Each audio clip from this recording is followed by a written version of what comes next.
A Suprema Corte dos Estados Unidos autorizou a proibição de pessoas transgênero servirem o exército americano na noite de ontem.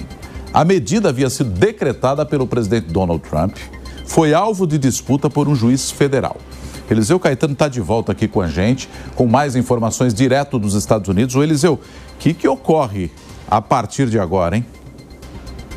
A proibição total e imediata, viu, Nonato? Muito bom dia novamente para você, para a Soraya e para todos que acompanham o Jornal da Manhã. Neste momento, 8 horas da manhã, com 30 minutos, aqui na costa leste do país.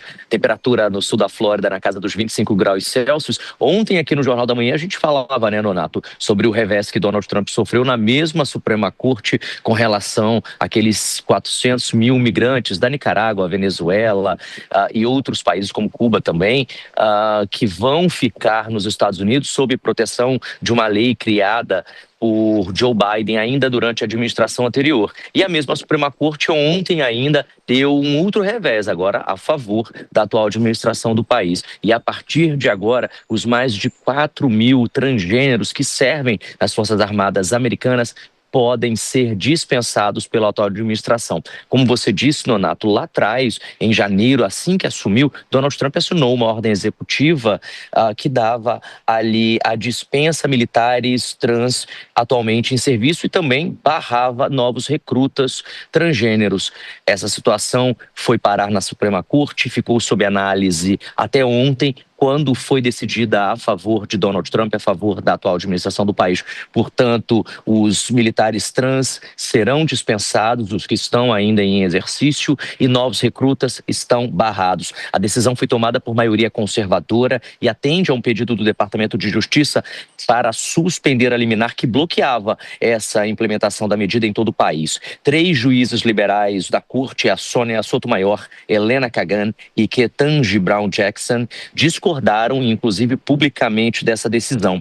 Essa proibição é vista por grupos de direitos civis como um retrocesso e drástico, viu? Organizações como a Lambda Legal e a Human Rights Watch classificaram a decisão como um golpe devastador para militares transgênero que já demonstraram a sua capacidade e compromisso com a defesa nacional. Segundo as entidades, a medida não tem relação com a prontidão militar, mas sim com um preconceito. Essa nova política, como a gente tem acompanhado aqui ao longo da Jovem Pan nos últimos meses, foi assinada lá atrás, em janeiro, por Donald Trump, logo após assumir a presidência.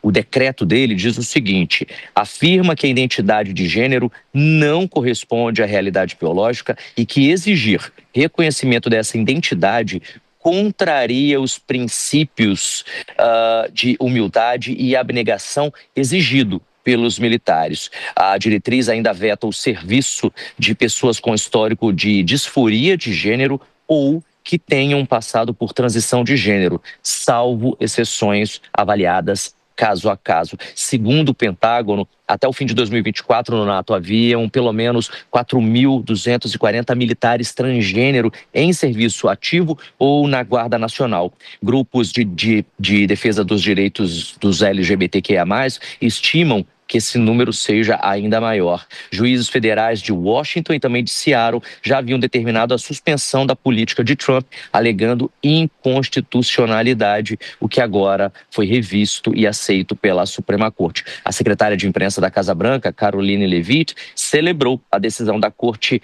como o que ela chamou de vitória massiva. Eu volto com vocês no estúdio do Jornal da Manhã.